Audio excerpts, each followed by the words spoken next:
रानो चिड़िया गोरी कव्वी के पास आती है। गोरी बहन, हम सब घोंसले बनाने के लिए घास और टिंके लेने जा रहे हैं, क्या तुम भी साथ चलोगी? चिड़िया, तुम्हें तो मालूम है कालू तो कोई काम करता नहीं है, ये सारे काम मुझे ही करना पड़ते हैं। दिल तो नहीं कर रहा, लेकिन जाना ही होगा। फिर गोरी कव्वी रानो चिड़िया के साथ चल देती है। तोता, कबूतर, चिड़िया और गोरी कव्वी सब उड़ते हुए जा रहे थे।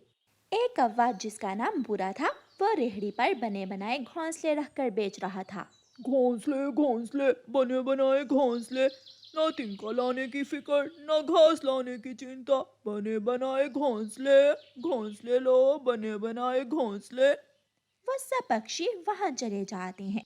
चिड़िया, अगर बने बनाए घोंसले मिल रहे हैं तो हमें मेहनत करने की क्या जरूरत है? हाँ बहन, 10 रुपए दो और बना बनाया मजबूत घोंसला ले जाओ। रानो चिड़िया एक घोंसला उठाकर देखती है। ये तो बेकार चीज है, इसके तिनके मजबूत नहीं है और घास बहुत थोड़ी है। इन घोंसलों से अच्छा है हम अपने घोंसले खुद से बनाएं। दोस्तों चलो, टाइम जाया मत करो, ये बेकार का माल है।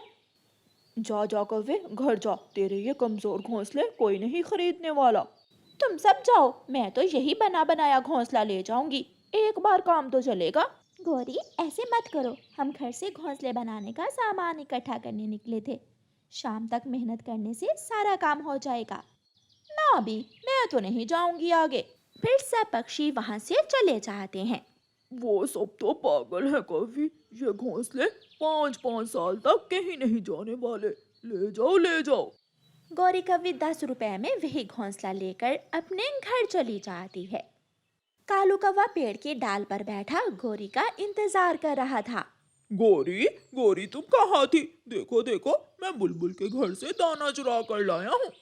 कालू जी, बारिशें शुरू होने वाली हैं, मैं अपने लिए नया घोंसला लाई हूँ। नया घोंसला? फिर तो मजा ही आ जाएगा रात को सोने का नरम नरम घोंसले में। मैं तो चिड़िया के साथ तिनके और घास लेने जा रही थी, रास्ते में एक कौवा मिल गया जो बने बनाए घोंसले बेच रहा था। तो फिर क्या सबने उस कौवे से घोंसले ले लिए? ना, कहाँ, एक मैंने ही लिया है। किसी को तिनका पसंद नहीं आया तो किसी को घास। कौवा और कौवी वो घोंसला पेड़ की डाल पर रखते हैं और उसी को अपना घर बनाकर उसमें रहने लगते हैं। दूसरे पक्षियों ने भी अपने अपने मजबूत घोंसले बना लिए थे। एक पेड़ पर रानो चिड़िया, दूसरे पेड़ पर तोता और साथ वाले पेड़ पर कबूतर निश्चिंत होकर अपने अपने घोंसलों में बैठे हुए थे। तोते और कबूतर, क्या आपके घोंसले ठीक बन गए हैं?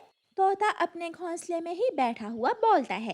एक कांटा छुप रहा है, बस वो निकालना होगा, शायद सूखी घास में छुपा होगा वो कांटा। मेरा घोंसला तो बहुत आरामदेह है। कबूतर अपने घोंसले में छलांगे लगाने लगता है।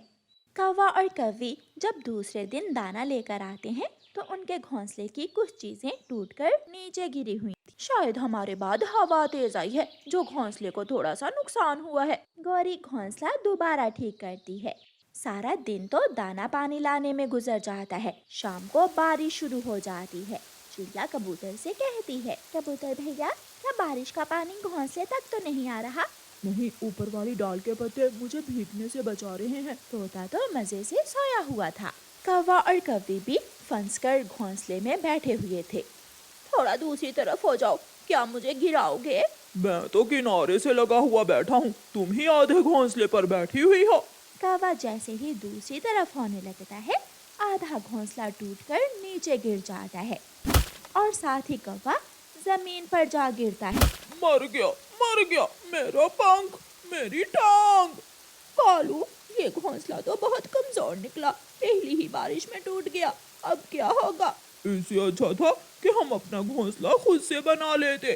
कालू जी, चलो जाकर देखते हैं कि चिड़िया, कबूतर और तोता किस हाल में है।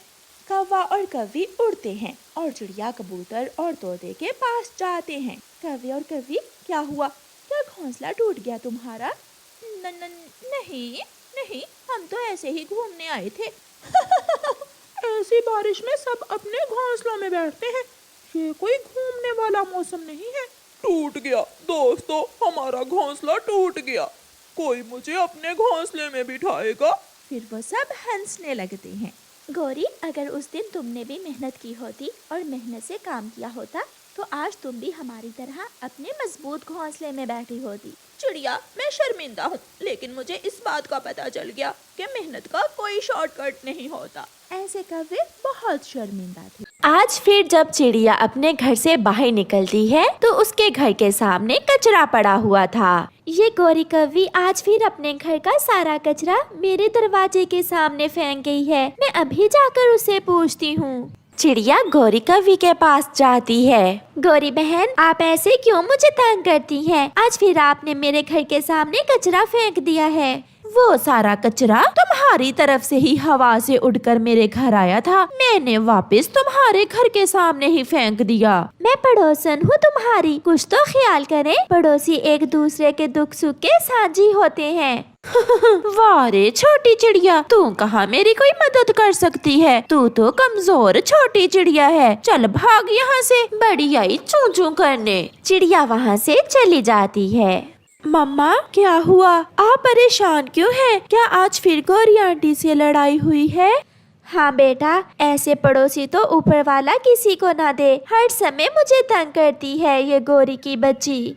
मम्मा, मम्मा आज आप बहुत खुश हैं। क्या चिड़िया आंटी को मारा है आज आपने?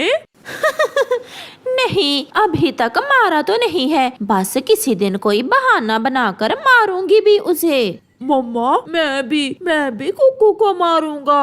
माँ पर गए हो, ऐसी बातों पर बड़ा खुश होता है मेरा जग्गू। ऐसे ही दिन गुजरते गए। एक दिन गौरी कौवी अपने बेटे के साथ घर में सोई हुई थी कि आधी रात को जग्गू उठकर रोने लग जाता है। मम्मा, मम्मा, मेरे पेट में बहुत दर्द हो रहा है। मैंने कहा भी था कि मकई के दाने कम खाओ, मगर तुम कौन सा मेरी बात मानते हो जग्गू? मम्मा, मुझे दवा ला दे, मेरे पेट में बहुत दर्द है, मैं मर जाऊंगा। अच्छा, अब चुप कर जाओ बेटे, मैं अभी जाती हूँ। गौरी घर से बाहर निकलती है। बाहर तो जोरों की बारिश हो रही थी। ऐसी बारिश में गौरी कौवी उड़ती हुई बुलबुल के घर जाती है। गौरी, आप इस समय और ऐसे मौसम में? मेरे जग्गू के पेट में बहुत दर्द है, बुलबुल दवा दे दो, मेरा बेटा बहुत रो रहा है। माफ करना गौरी बहन, मेरे पास तो पेट दर्द की दवा इस समय नहीं है। दिन में भी मौसम खराब था, मैं घर से जा ही न सकी। बुलबुल दी, कुछ करे, मेरा बेटा तड़प रहा है। गौरी, कुछ दिन पहले चिड़िया मुझसे अपने बेटे के लिए पेट दर्द की दवा लेकर गई थी। हो सकता है उसके पास दवा हो, मगर मैं चिड़िया के पास नहीं जा सकती। ऐसा कहते हुए गौरी वापस चली जाती है। मम्मा, मम्मा दवा ले आई हैं आप? जग्गू बेटा, किसी तरह आज की रात गुजार लो, सुबह होते ही मैं अपने बेटे को दवा ला दूंगी। ये सुनकर जग्गू रोने लग जाता है। मम्मा, मम्मा मैं मर जाऊंगा, मैं मर जाऊंगा मम्मा, कुछ करें। अपने बेटे को दर्द से तड़पता हुआ देखकर गौरी से रहा नहीं जाता और वो ना चाहते हुए भी अपने घर से निकलती है। गौरी बहन, क्या हुआ? क्या इस समय आप मुझसे लड़ाई तो नहीं करने आ गई हैं? चिड़िया, मेरे बेटे के पेट में बहुत दर्द है, वो दर्द से तड़प रहा है। आप अंदर आ जाएं। चिड़िया गौरी को घर के अंदर ले जाती है। कुकू भी उठ जाता है। मम्मा, गौरी आंटी इस समय क्या करने आई है हमारे घर? आप यहाँ से जाएं, हमें सोने दें आप। चुप कर जाओ बेटा, पड़ोसियों को ऐसे नहीं कहते। बोलने दो चिड़िया, कुकू सच ही तो कह रहा है, मैं बहुत बुरी पड़ोसन हूँ आपकी। गौरी बहन, ये ले, ये दवा आप ले जाएं, बाकी की बात हम कल करेंगे। फिर गौरी कौवी चिड़िया से दवा लेकर घर चली जाती है। गौरी दवा के 2 कतरे अपने बेटे के मुंह में डाल देती है। थोड़ी ही देर बाद जग्गू ठीक हो जाता है और वो सो जाता है। सुबह हो जाती है, बारिश भी रुक गई थी। गौरी कौवी अपने बेटे को साथ लेकर चिड़िया के पास जाती है। चिड़िया भी अपने बेटे के साथ अपने घर के सामने ही बैठी हुई थी। चिड़िया, आज मैं आपकी अच्छी पड़ोसन बनकर आपसे मिलने आई हूँ। जो मैंने किया मुझे माफ कर दो, मैंने आपको बहुत तंग किया। गौरी बहन, इसलिए तो कहते हैं कि पड़ोसी एक दूसरे के दुख सुख के साझी होते हैं। अब हम मिलजुल कर रहेंगे। और कुकू, मैं भी तुमसे दोस्ती करने आया हूँ, क्या तुम मुझसे दोस्ती करोगे? फिर कुकू और जग्गू खेलने चले जाते हैं और गौरी कव्वी भी चिड़िया की अच्छी पड़ोसन बन जाती है।